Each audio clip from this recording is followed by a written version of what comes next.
Ахра, добрый день. Ну, здесь были подняты очень актуальные вот, в данный момент вещи, спецоперация и вообще как нам нужно действовать в этом мире, потому что вот все эти, начиная с экономики вообще, мир очень глобализирован, и экономика, все эти производственные цепочки, даже экономические, они все неразрывные между собой. И прежде всего, конечно, о чем хочется сказать, то, что как мы должны вести себя в этом мире. И вот хотел бы начать с того, что в парламенте прошлым созывом в первом чтении был принят закон о противодействии внешней изоляции.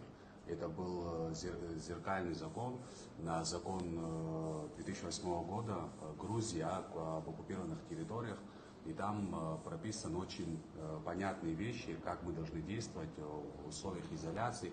Там прописано, кто такой, что значит субъект агрессивной политики, там есть реестр субъектов, меры воздействия, которые предусмотрены, даже в части, касающейся вообще сегодня, да, у нас настолько разные информационные технологии и медиа, и везде максимально, где мы можем присутствовать, и на всех медиаплощадках мировых, нам нужно везде знакомить, да, мир с нашей культурой, с нашим народом, с танцами. Только этим мы можем, чем, я думаю, можем удивить вообще, да. И это одно из, да, чтобы показать, потому что для всего мира мы часть территории Грузии. В этом плане, мне кажется, вообще как бы после войны мы плохо работаем, но сейчас в связи с тем, что информационные технологии намного ушли вперед, у нас очень много площадок медиа, где мы можем знакомить мир с Абхазией.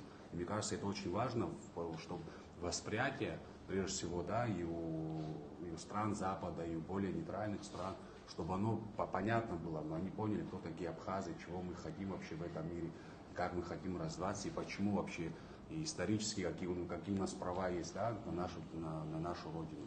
Если, думаю, в первую очередь мы сможем как-то донести, хотя бы будем пытаться, и наше положение как бы тоже увеличится. И здесь много говорилось о связи с нашими соотечественниками, да, вот Инар говорил, и в Сирии, и в Турции, там, и так далее. Вот я хотел бы сказать, даже вот на Северном Кавказе у нас после войны, наверное, очень хорошие позиции там были, но сегодня, мне кажется, очень как бы сбавили мы в этом плане, потому что Грузия признала геноцид черкесского народа. Грузия, наверное, после войны они поняли, да, вот степень помощи вообще черкесского народа, кабардинцев, адыгов и участия в нашей войне, они признали этот геноцид, очень активно взаимодействуют с черкесской диаспорой. В Нальчике был построен центр грузинской культуры, но очень активно они работают, поэтому нам нужно тоже более активно включаться во все эти процессы. И мне кажется, вообще да, вот, военный вопрос, он одно из, вот, как было правильно подмечено, это, конечно, демография. Если сегодня мы активно будем заниматься репатриацией, активно будем заниматься демографией, если сегодня наших соотечественников 100 тысяч, да, если соотечественников будет 300-400 тысяч, то, мне кажется, вообще вопрос будет снят, да, военной угрозы с сопредельной территории, он будет снят.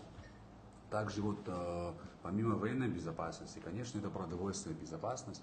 Сегодня в мире, вот, если я не ошибаюсь, он выступило заявление, что через 10 дней будет мировой кризис вообще, потому что в связи с ситуацией с продовольствием очень большие проблемы. Поэтому, конечно, мы должны работать по этому направлению. К сожалению, да, вот, насколько я обладаю информацией, мы даже фасоль, исконно как бы наш продукт, мы даже фасоль и кукурузу мы, к сожалению, завозим. И это, вот, наверное, Амиран Георгиевич более познание в этом плане имеет. Надо так сделать, чтобы люди, это как бы тоже организм, да, сельскохозяйственный, где помимо того, что наши сельчане, да, работают, это и сбыт должен быть правильный, и помощь со стороны государства, такой организм, где вот он должен быть задействован, конечно, да. Когда сегодня на рынке у нас наши сельчане не могут продать сельхозпродукцию, им приходится продавать перекупщикам тоже, с начала возделывания культур до сбыта нам нужно наладить всю эту цепочку.